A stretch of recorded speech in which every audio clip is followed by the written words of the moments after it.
പ്രിയപ്പെട്ടവരെ, ഷാരോൺ താഴ്വാരത്തിലെ ലില്ലിപ്പൂക്കൾ പോലെ പരിശുദ്ധമായ ദൈവത്തിൻ്റെ തിരുവചനമാണിത്. പുലർകാല വിചിന്തനം. നമുക്കിന്നത്തെ ഈ പ്രഭാതത്തിൽ ദൈവത്തിൻ്റെ കരങ്ങളിലേക്ക് നമ്മളെയും നമ്മുടെ കുടുംബത്തെയും നമ്മുടെ പ്രിയപ്പെട്ടവരൊക്കെ സമർപ്പിച്ച് നമുക്കൊന്ന് പ്രാർത്ഥിക്കാം. ഇന്ന് നമ്മൾ ഈ ദൈവ തിരുവചനം കേൾക്കുമ്പോൾ കർത്താവ് സ്വർഗത്തിൽ നിന്ന് തൻ്റെ കൃപാവരത്തെ നമ്മളുടെ മേലും നമ്മുടെ കുടുംബത്തിൻ്റെ മേലും കർത്താവ് വർഷിക്കണം. നമ്മൾ ദൈവത്തിൻ്റെ വചനത്താൽ അനുഗ്രഹമുള്ളവരായിട്ട് തീരണം. കാരണം കർത്താവിൻ്റെ വചനത്തിലൂടെയാണ് ജനപദങ്ങളെ അനുഗ്രഹിക്കുവാൻ വേണ്ടി ദൈവം ഈ നേരത്തെ തിരഞ്ഞെടുത്തിരിക്കുന്നത്. ഇന്ന് നമ്മൾ ധ്യാനിക്കുവാൻ പോകുന്ന ദൈവ തിരുവചന ഭാഗം, അബ്രഹാത്തോട് ദൈവം പറഞ്ഞു, ഞാൻ ചൂണ്ടിക്കാണിക്കുന്ന ദേശത്തേക്ക് നീ പോകണം. ദൈവം നമ്മുടെ ജീവിതത്തിൽ അനുഗ്രഹം ഒരുക്കി വെച്ച് കർത്താവ് ഒരു വിരൽ ചൂണ്ടിത്തരും. ദൈവത്തിൻ്റെ വിരൽ ഏത് ഭാഗത്തേക്ക് ചൂണ്ടപ്പെട്ടിരിക്കുന്നു അവിടേക്ക് നിർഭയം യാത്ര ചെയ്യാൻ ഏത് മനുഷ്യനാണോ അവൻ്റെ ജീവിതത്തിൽ ഒരുങ്ങുന്നത്, അവൻ നിശ്ചയമായും ജീവിതത്തിൽ അനുഗ്രഹിക്കപ്പെടും. പക്ഷേ പലപ്പോഴും മനുഷ്യർ അനുഗ്രഹിക്കപ്പെടാത്തതിന് കാരണം എന്താണെന്നറിയാമോ? ദൈവം നിനക്ക് ചൂണ്ടിക്കാണിച്ചു തന്ന വഴിയിലേക്ക് നീ യാത്ര ചെയ്യാൻ മടിച്ച് നീ ചില സങ്കേതങ്ങൾക്കകത്ത് നിന്നെ തന്നെ ഒതുക്കി നിർത്തും. നീ കരുതും അത് സുരക്ഷിതമായ സങ്കേതമാണെന്ന്. പക്ഷേ ദൈവമായ കർത്താവ് നിന്നോട് നടക്കാൻ പറഞ്ഞ് വിരൽ ചൂണ്ടിയ ഭാഗത്തേക്ക് നിനക്ക് നടക്കാൻ പറ്റുന്നില്ല എങ്കിൽ നാളെ നീ സങ്കേതമാണെന്ന് കരുതിയിരിക്കുന്ന ഇടത്തെ ദൈവം ഇളക്കിക്കളയും. ദൈവം അവിടെ നിന്നെ അപമാനിതനാക്കി കളയും. ദൈവം ഒരുപക്ഷെ നിന്നെ അവിടെ വേണ്ടാത്തവനാണെന്ന് സ്വയം പറയിപ്പിക്കും.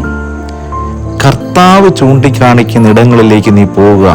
അവിടെ നിനക്കൊരു പക്ഷേ കല്ലും മുള്ളും ചവിട്ടേണ്ടതായിട്ട് വരും. അവിടെ ഒരുപക്ഷെ നിനക്ക് ജോർദാൻ നദി മറികടക്കേണ്ടതായിട്ട് വരും.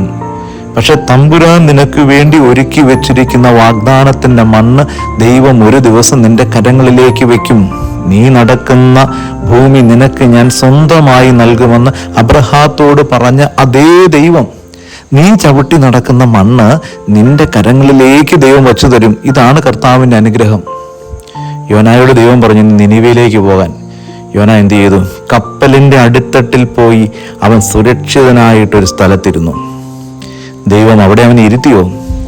കടലിലേക്ക് കടന്നു വന്ന ഉഗ്ര തിരമാലകൾക്കകത്ത് ആ യാനപത്രം കിടന്ന് ഇളകി ആടിയപ്പോൾ അവിടെ ഇരുന്നവർ നറുക്കിട്ടപ്പോൾ അവൻ്റെ പേര് കിട്ടി. ഒടുവിൽ അവനെ എടുത്ത് കടലിലേക്ക് വലിച്ചെറിഞ്ഞപ്പോഴാണ് ആ കപ്പൽ നേരെ നിന്നതും കടൽ ശാന്തമായതും. അതുകൊണ്ട് ദൈവം ചൂണ്ടിക്കാണിക്കുന്ന ഇടങ്ങളിലേക്ക് യാത്ര ചെയ്തു കൊള്ളുക. നിന്റെ സുരക്ഷിത സ്ഥലങ്ങൾ നീ കരുതി വെക്കുന്നിടത്ത് കയറി ഇരിക്കരുത്. കർത്താവ് വിരൽ ചൂണ്ടുന്ന എന്തിനാണ്? ദൈവം വാഗ്ദാനമായി ഉറപ്പിച്ചെന്നിരിക്കുന്ന മണ്ണിൽ നീ സുരക്ഷിതനായി എത്തിച്ചേർന്ന് രക്ഷയുടെ കൃപാവരത്തെ ഉയർത്തിപ്പിടിക്കുന്നതിന് വേണ്ടിയിട്ടാണ്. അതുകൊണ്ട് പ്രിയപ്പെട്ടവരെ, ദൈവം ചൂണ്ടിക്കാണിക്കുന്ന വിരൽ തുമ്പിൽ നിർഭയം അതിൻ്റെ പിന്നാലെ യാത്ര ചെയ്യുക. ഒരു നാൾ ദൈവം നിന്നെ അനുഗ്രഹിക്കുവാൻ വേണ്ടി അവിടെ കാത്തു നിൽക്കുന്നുണ്ടാകും. ദൈവത്തിൻ്റെ കൃപാവരം നിന്നെ പൊതിഞ്ഞു നിൽക്കുന്ന അനുഭവം ഉണ്ടാകും. നമുക്ക് ഈ പ്രഭാതത്തിലൊന്ന് പ്രാർത്ഥിക്കാം. ഈശോനാഥ, ഞങ്ങൾ നിന്നെ ആരാധിക്കുന്നു, സ്തുതിക്കുന്നു, മഹത്വപ്പെടുത്തുന്നു. ദൈവമേ, നിന്റെ കൃപയ്ക്ക് വേണ്ടി ഞങ്ങൾ പ്രാർത്ഥിക്കുന്നു. ഈശോയെ കർത്താവേ, നീ ഞങ്ങളുടെ മുമ്പിൽ ചൂണ്ടിക്കാണിച്ചു തന്ന വഴികളിലൂടെ നടക്കാൻ ഞങ്ങൾ മറന്നുപോയെങ്കിൽ കർത്താവെ, ഞങ്ങൾ മാപ്പ് ചോദിക്കുന്നു. അവിടുത്തെ വഴികളിലൂടെ ഞങ്ങൾ ഇറങ്ങി നടക്കാൻ തീരുമാനിക്കുന്നു. കർത്താവെ, അനുഗ്രഹിക്കണമേ. ആമേൻ.